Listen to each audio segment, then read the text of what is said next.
Assalamualaikum warahmatullahi wabarakatuh. Selamat siang, salam sejahtera buat kita semua, teman-teman mahasiswa yang saya banggakan. Pada kesempatan kali ini kita akan membahas ya, berbagai macam konsep dan juga teknik ya, analisis data dalam penelitian. Dan memang sengaja ya ini kita susun materinya ya secara komprehensif ya. Karena memang kita berharap ya ini dapat memberikan pemahaman ya, yang lebih mendalam mengenai proses pengolahan dan juga interpretasi data dalam suatu penelitian. Berikut adalah skema perkuliahan yang nanti ke depan kita akan sama-sama apa namanya dalami. Jadi mata kuliah analis data ini memang dirancang bagaimana untuk memberikan pengalaman belajar yang interaktif dan juga fleksibel kepada mahasiswa. Nah, ini yang perlu teman-teman ketahui. Dan pembelajaran ini dilakukan secara apa online ya, melalui platform Zoom dan nanti akan dilanjutkan ya menggunakan apa namanya forum e-learning UPN Veteran Jakarta yaitu LEADS. Nah, nanti mahasiswa akan dikenalkan dengan apa namanya melalui dua pendekatan utama dan memang ini dari awal selalu kita sampaikan ya. Yang pertama adalah yaitu pendekatan self ya directed asynchronous. Jadi bagaimana teman-teman itu nantinya ya dapat mandiri dalam ya mengeksplor ya terkait tentang materi analisis data ini. Yang kedua adalah virtual synchronous learning. Jadi nanti teman-teman itu sama-sama ya, secara bersama ya, kita memahami apa sih yang dinamakan dengan analisis data itu sendiri. Nah, dalam hal waktu, nah sekarang kita lebih menekankan bagaimana teman-teman itu bisa belajar mandiri dan juga mengerjakan tugas yang terstruktur. Ya, pedoman tugas itu ada di dalam RPS itu sendiri. Jadi teman-teman, ya kita berharap teman-teman itu bisa mandiri untuk mengeksplor ya terkait tentang analisis data. Nah, selanjutnya ya kita juga di satu sisi perlu tatap muka ya, sama seperti ini, walaupun secara online, tetapi memang ya ini dibutuhkan dalam rangka untuk bagaimana teman-teman itu bisa dapat berpikir kritis ya dan juga aktif ya di dalam berdiskusi ya nantinya. Nah, nanti kita apa berharap bahwa pengalaman belajar yang didapat oleh teman-teman itu kita akan fokuskan ya didapat melalui forum diskusi ya dan juga nanti akan ada kajian pustaka dan semua itu sudah ada di lampiran apa namanya RPF itu sendiri. Nah, teman-teman juga mohon untuk dapat berpikir ya dan juga menggarisbawahi bahwa penilaian itu dilakukan ya berdasarkan rubrik ya aktivitas partisipatif yang memang sudah juga dilampirkan di dalam RPS. Jadi rubrik ini ya menjadi apa namanya cakupan untuk proses penilaian ya penilaian itu sendiri. Yang pertama itu terdiri atas apa namanya sikap ya. Yang kedua adalah aktivitas prakelas. Ya, jadi kita berharap tugas yang terstruktur yang sebelumnya sudah dituliskan dalam RPS, teman-teman sudah melakukan explore ya terkait tugas tersebut dan juga sudah dikerjakan lebih lebih tepatnya. Nah, yang ketiga adalah ya keaktifan di dalam kelas.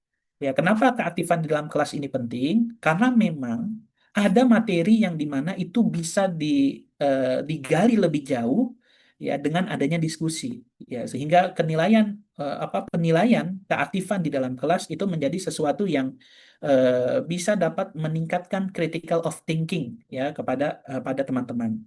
Nah, dengan pendekatan yang saya apa namanya kembangkan ini ya kita berharap bahwa mahasiswa itu jangan berpikir bahwa nilai itu hanya di hasil akhir aja. Ya, tetapi juga dari proses ya dan juga partisipasi aktif selama proses perkuliahan berlangsung. Bahwa titik poinnya adalah kita tidak fokus hanya pada hasil akhir, tapi kita juga bagaimana dapat ya fokus pada proses dan juga partisipasi aktif ya selama proses perkuliahan berlangsung. Nah, mata kuliah ini dirancang ya bukan hanya untuk bagaimana teman-teman itu hanya memahami angka demi angka, tulisan demi tulisan, tidak.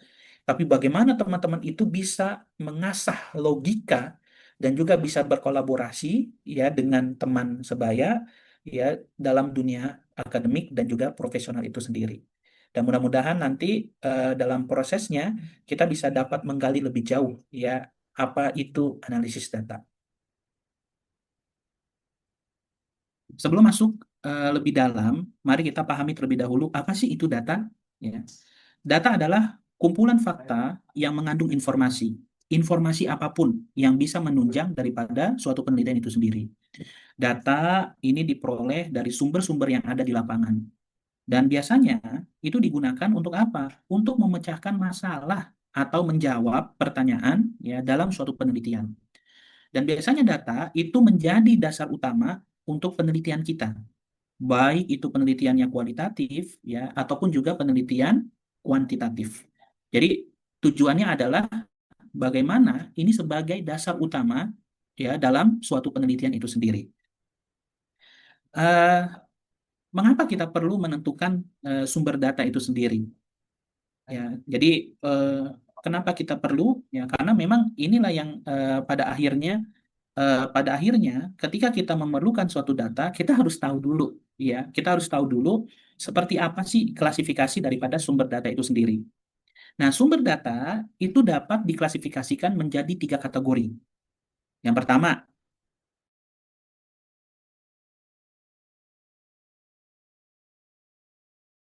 dari informasi yang akan kita dapatkan. Itu yang pertama. Lalu yang kedua adalah place, ya, atau tempat. Lokasi atau tempat ya terjadinya peristiwa yang akan kita teliti. Jadi tempatnya di mana? Apakah tempatnya di pedesaan, tempatnya di perkotaan, apakah tempatnya di wilayah kecamatan, ataukah di kelurahan, ataukah tempatnya itu di puskesmas atau di posyandu, itu tempat. Jadi kita tentukan dulu tempatnya. Yang ketiga adalah paper, ya, dokumen. Nah, dokumen ini penting karena memang eh, tidak akan mungkin ya suatu penelitian itu akan dapat ya apa ketahui oleh masyarakat luas ya kalau tidak dibuat dalam bentuk dokumen. Dan dokumen ini adalah data yang berasal bisa juga dari dokumen itu atau juga arsip yang memang ada. Sebagai contoh misalnya, kami ingin melakukan penelitian kepada anak yang berisiko stunting ya di suatu kawasan tertentu. Nah, di suatu kawasan tertentu tersebut tidak mungkin kita langsung misalnya datang ke tempatnya ya satu kelurahan. Ya, tetapi kita butuh dokumen ya untuk bisa dokumen tersebut menjadi apa namanya informasi yang pada akhirnya kita bisa langsung menuju kepada apa namanya subjek tersebut. Jadi paper atau dokumen ini sangat penting ya dalam menentukan data yang relevan untuk penelitian. Begitu juga dengan person dan juga tempat itu sendiri. Eh, Secara umum ya data itu dibagi menjadi dua jenis utama. Jadi ada data primer, ya ada juga data sekunder. Nah, data primer ini adalah datanya langsung kita kumpulkan, ya, langsung dari peneliti, dari sumber aslinya, ya. Nah, ini bisa kita dapatkan bisa melalui wawancara, ya, bisa juga melalui observasi secara langsung. Jadi si peneliti tersebutlah ya yang langsung mengumpulkan data tersebut. Yang kedua itu adalah data sekunder. Nah, untuk data sekunder kita perolehnya itu adalah dari sumber yang sudah ada. Ya, maksudnya apa? Bisa ya sumber itu dari buku ya laporan atau dari report ya atau dari laporan tertentu, penelitian tertentu, dari jurnal ya ataupun data arsip lainnya. Intinya adalah data sekunder adalah data yang didapat ya bukan langsung dilakukan oleh si peneliti tersebut, tetapi melalui pihak ketiga atau melalui sumber lain ya selain daripada peneliti tersebut. Inilah yang dinamakan dengan jenis data. Selanjutnya adalah eh, instrumen penelitian. Nah, ini penting nih teman-teman semua. Kenapa? Karena instrumen tidak akan mungkin penelitian itu bisa berjalan dengan apa namanya baik kalau tidak punya instrumen. Nah, pertanyaannya apa sih itu instrumen? Nah, instrumen itu adalah alat yang kita gunakan untuk mengumpulkan data dalam penelitian. Jadi kalau kita mau melakukan penelitian tertentu, maka kita butuh alat yang nantinya itu bisa mengukur suatu ya apa namanya penelitian tertentu ya. Dan tanpa instrumen yang tepat, maka data yang diperoleh itu bisa jadi tidak valid. Artinya tidak valid apa? Data tersebut tidak bisa dipertanggungjawabkan secara ilmiah. Nah, itu tidak valid. Atau tidak sesuai dengan tujuan penelitian. Sebagai contoh misalnya, instrumen yang kita siapkan adalah kuesioner. Tetapi yang kita ingin dapatkan dari data itu adalah eh, data dari berat badan, tinggi badan, dan juga misalnya panjang badan, misalnya seperti itu. Yang kita siapkan adalah kuesioner pertanyaan yang tidak ada hubungannya dengan apa yang kita ingin ambil datanya. Maka itu bisa dikatakan tidak sesuai dengan tujuan penelitian. Jadi oleh karena itu, instrumen itu harus valid dan juga sesuai dengan tujuan penelitian. Nah, lalu pertanyaan selanjutnya adalah seperti apa sih bentuk bentuk-bentuk daripada apa namanya seperti apa untuk bisa dapat instrumen yang baik itu sendiri. Jadi bagaimana cara kita mengembangkan instrumen? Jadi yang pertama adalah di sini kita bisa ya, mohon maaf. Jadi bagaimana cara kita bisa mengkonstruksi instrumen tertentu? Ada langkahnya. Langkah yang pertama adalah tentukan dulu variabel penelitian kita itu apa saja. Ya, misalnya contoh variabel penelitian kita adalah pengetahuan, sikap, perilaku, status gizi. Itu adalah variabel penelitian. Lalu setelah kita tentukan variabel penelitiannya, kita masuk ke langkah selanjutnya, kita kembangkan kisi-kisinya. Seperti apa pertanyaan untuk pengetahuan, untuk sikap, dan juga untuk perilaku. Kita buatkan kisi-kisi untuk pertanyaan tersebut. Setelah itu indikatornya apa? Jadi indikator dari masing-masing item yang dibutuhkan apa saja? Sebagai contoh misalnya indikator status gizi, indikator dari pengetahuan itu misalnya tentang karbohidrat, protein, lemak, terus juga vitamin, mineral misalnya. Itu indikator-indikator. Lalu setelah kita tentukan indikatornya apa saja, baru kita buatkan dalam bentuk item, pertanyaan ataupun juga pernyataan. Contoh misalnya, apakah yang dimaksud dengan karbohidrat? Apakah yang dimaksud dengan protein? Apakah yang dimaksud dengan lemak? Nah, itu adalah item pertanyaan. Setelah itu, kita buat petunjuk pengisiannya. Nah, kenapa ini penting kita tulis? Ya, karena supaya nanti subjek kita tidak keliru dalam menulis menjawab daripada pertanyaan tersebut.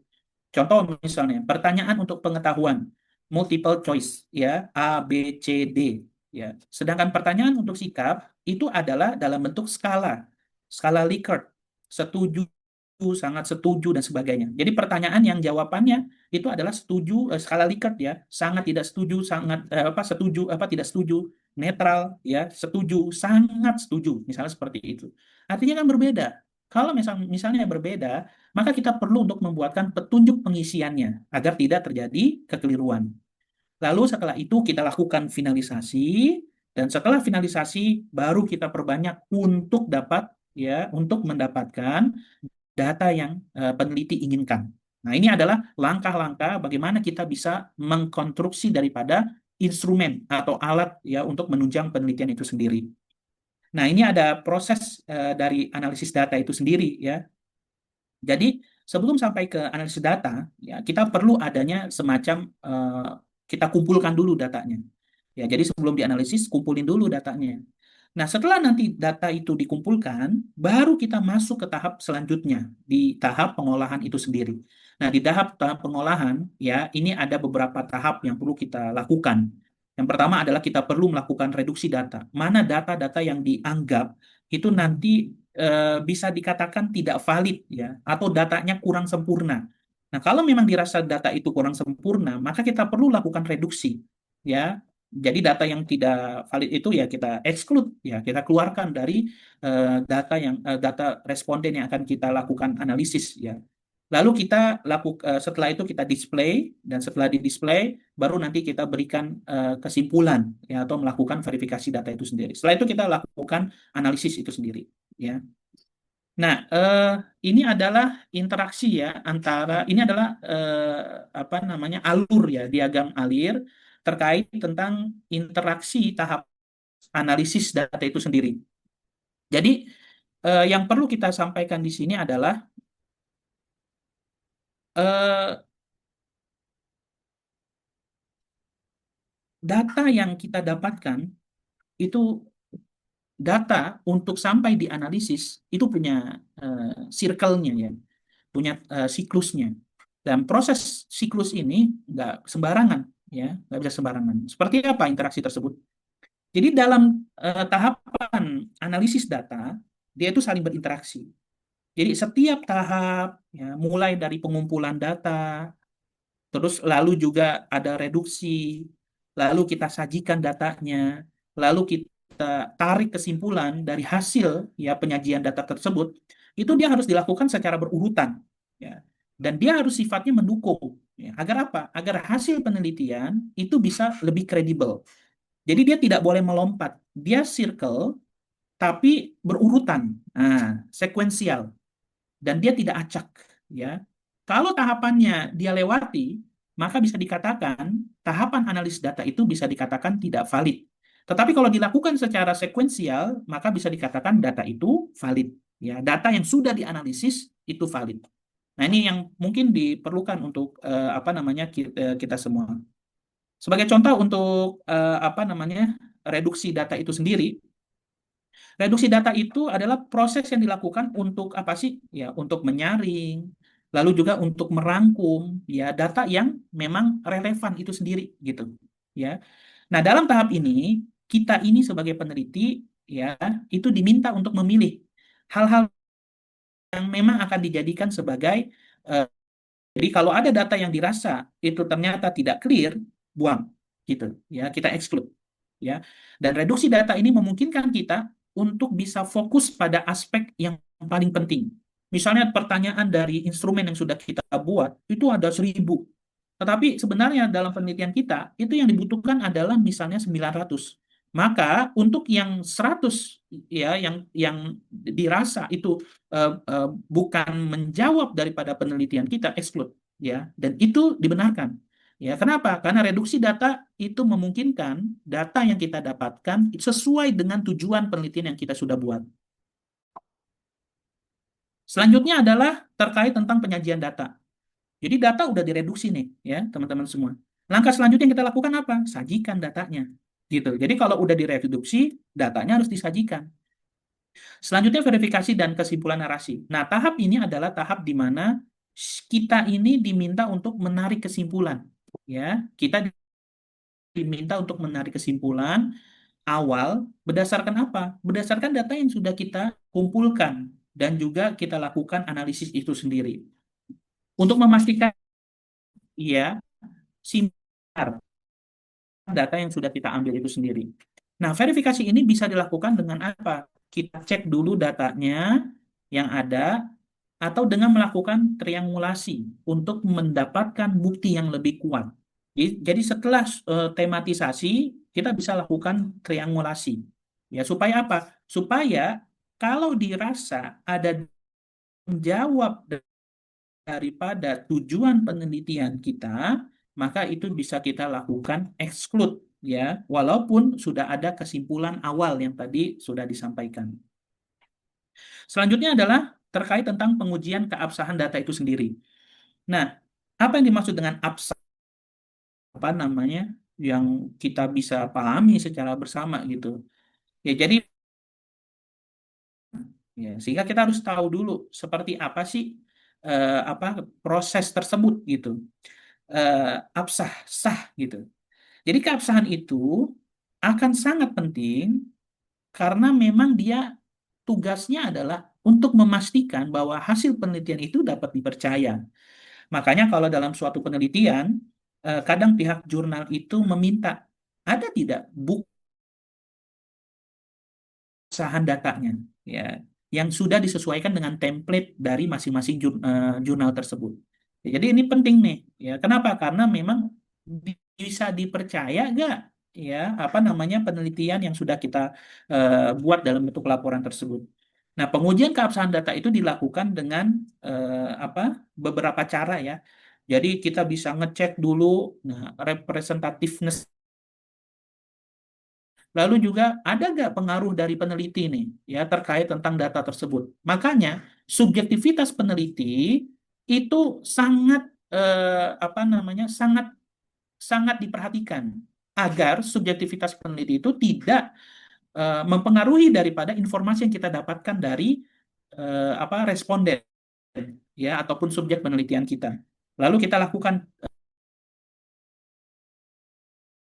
ya, triangulasi dari berbagai macam, ya, dari informan ahli ataupun dari si peneliti itu sendiri. Nah, itu bisa kita lakukan. Jadi siapa yang membuat kebijakan, siapa yang melaksanakan kebijakan, siapa yang merasakan kebijakan. Itu bisa kita lakukan yang dinamakan dengan triangulasi. Jadi saling verifikasi di antara informasi yang disampaikan oleh masing-masing informan. Nah, kita bisa masuk berikutnya adalah terkait, kita concern, ya, terkait analisis data itu sendiri. Eh,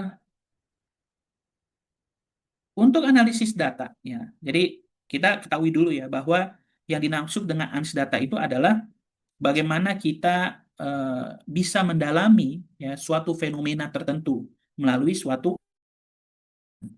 Jadi analisis data, ya, dalam penelitian itu apa namanya, bisa dilakukan dengan dua pendekatan. Jadi, ya, pendekatan yang pertama, ya, itu bisa apa namanya, dilakukan dengan analisis kuantitatif. Yang kedua itu adalah analisis kualitatif. Apa yang dimaksud dengan kuantitatif? Fokusnya itu adalah terhadap, ya, data numerik dan uji statistik tertentu. Untuk apa? Untuk menguji hipotesis, ya, hubungan antar variabel penelitian kita. Itu kuantitatif. Kalau kualitatif itu adalah fokusnya adalah pada data non numerik, ya, dan biasanya digunakan untuk bagaimana kita bisa memahami suatu fenomena yang ada di masyarakat. Ya, itu adalah kualitatif. Untuk data kuantitatif diolah, ya, menggunakan teknik statistik yang biasanya itu harus sistematis, ya. Jadi bisa dilakukan tabulasi data terlebih dahulu, ya, lalu kita hitung-hitungan angka dan juga kita lakukan uji statistik. Saat ini biasanya kita menggunakan berbagai macam software. Ya, softwarenya itu bisa menggunakan IBM SPSS, ya, 25, 26, bahkan ada yang sudah bisa menggunakan Stata, ya. Jadi Stata maupun SPSS itu bisa digunakan untuk melakukan analisis, ya, data secara kuantitatif. Selanjutnya adalah kalau tadi kita cerita mengenai analisis data kuantitatif. Ya, sekarang kita masuk ke analisis data yang kualitatif. Dalam penelitian kualitatif, analisis data itu dilakukan dengan cara yang lebih fleksibel, ya, dan juga deskriptif. Tidak ada angka-angka di situ muncul. Kalau ada angka-angka yang muncul dalam penelitian kualitatif, maka jadi dia memix, ya, metode kualitatif dan juga kuantitatif. Ya, sehingga dalam penelitian kualitatif tersebut muncul ada angka-angka. Tetapi kalau kualitatif murni, tidak ada angka yang muncul di sana. Yang ada itu hanya deskripsi dari suatu narasi, informasi, ya, data, sampel informasi dari informan. Nah, data yang dikumpulkan biasanya bisa melalui wawancara, ya, dianalisis untuk mencari tema-tema atau pola yang relevan. Jadi kalau memang dirasa si subjek itu terlalu rawan untuk bisa dapat kita apa namanya, wawancara secara langsung, itu bisa kita lakukan melalui observasi. Observasi apa namanya, secara langsung, ya, ataupun tidak langsung menggunakan alat-alat tertentu. Intinya adalah agar nanti kita bisa mendapatkan pola-pola yang relevan penelitian kita itu sendiri, ya. Nah, jadi seperti apa sih proses analisis kualitatif itu sendiri, ya? Jadi ada yang pertama itu adalah, ya, jelas, ya, bahwa yang pertama itu ya dalam proses analisis kualitatif itu ada tiga langkah utama. Yang pertama, data reduction. Ya, Eh, data itu kita reduksi untuk apa namanya agar kita bisa menyaring ya informasi yang relevan, yang nggak relevan exclude. Jadi kita reduksi dulu datanya. Yang kedua, ya kita sajikan data dalam bentuk yang mudah dipahami, ya, seperti narasi. Dan ini bisa kita lakukan apa dalam bentuk narasi di dalam kita bisa melakukan tematisasi itu sendiri. Ya, setelah itu baru kita lakukan penarikan kesimpulan. Untuk apa? Menentukan makna dari data yang telah dianalisis. Gitu. Ya, jadi kita bisa lakukan penarikan kesimpulan bahwa masyarakat kita memiliki kecenderungan ya memahami tentang contoh ya, resiko stunting itu bukan hanya tapi kadang juga melalui memahami melalui sosial budaya masyarakat itu sendiri. Nah, itu sebagai contoh. Ya, ini adalah proses yang dinamakan dengan apa namanya analisis kualitatif. Nah, selain itu ada analisis data secara pelaporan penelitian. Nah, ini penting supaya orang itu bisa baca ya penelitian yang kita lakukan. Yang pertama adalah univariat, bivariat. Univariat itu apa sih? Kita menganalisis satu variabel untuk kita bisa mengetahui karakteristik datanya seperti apa. Yang kedua, bivariat.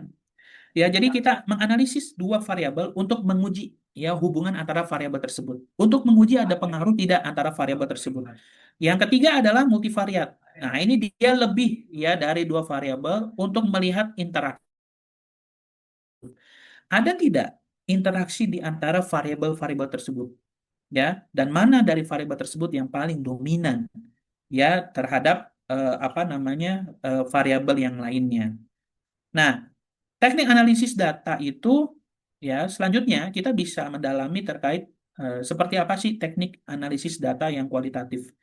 Jadi ini kita bisa menggunakan pendekatan induktif lalu kita simulatif ya. Kalau kuantitatif itu kita menggunakan statistik ya untuk mengolah data numerik ya ataupun kategorik itu sendiri. Nah, dan penyajiannya itu bisa apa namanya dilakukan apa namanya dalam bentuk pengujian hipotesis, ya hitungan-hitungan statistik diterima atau enggak. Ya, kalau hipotesis nol ini berarti tidak ada perbedaan. Kalau misalnya hipotesisnya satu berarti ada perbedaan, ada beda. Ya, dan ini bisa kita ketahui semua ya bahwa untuk yang deskriptif itu ukuran biasanya ya ini bisa setelah yang mau ditampilkan apa sih ya apakah mean, median atau ketiganya dengan standar deviasi itu bisa tinggal kita sesuaikan aja dengan kebutuhan analisis itu sendiri ya dan rumusan-rumusannya itu nanti kita bisa jelaskan menggunakan teknik apa. Nah, saya sampaikan ya dalam bentuk teks itu tabel maupun visualisasi grafik. Ya biasanya untuk jurnal-jurnal internasional ya itu lebih apa lebih mengarah ya kepada sesuatu yang bisa untuk langsung dipahami yaitu dalam bentuk misalnya visualisasi grafik ya misalnya seperti itu.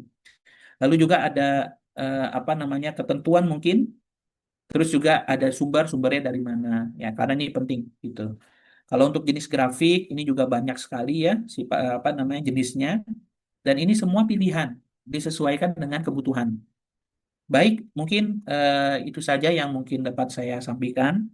Terima kasih atas perhatian dari yang singkat ini ya terkait tentang analisis data bisa bermanfaat dan juga dapat membantu teman-teman yang nanti dalam memahami dan juga mengaplikasikan proses analisis data dalam penelitian itu seperti apa sih gitu. Supaya nanti jangan sampai dalam hal penarikan kesimpulan itu terjadi kekeliruan. Kenapa? Karena apa namanya alurnya tidak disesuaikan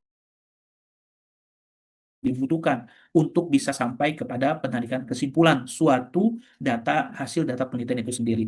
Mungkin itu saja yang dapat saya sampaikan. Mohon maaf apabila ada salah kata dan perbuatan. Saya akhiri, kurang lebihnya mohon maaf. Assalamualaikum warahmatullahi wabarakatuh.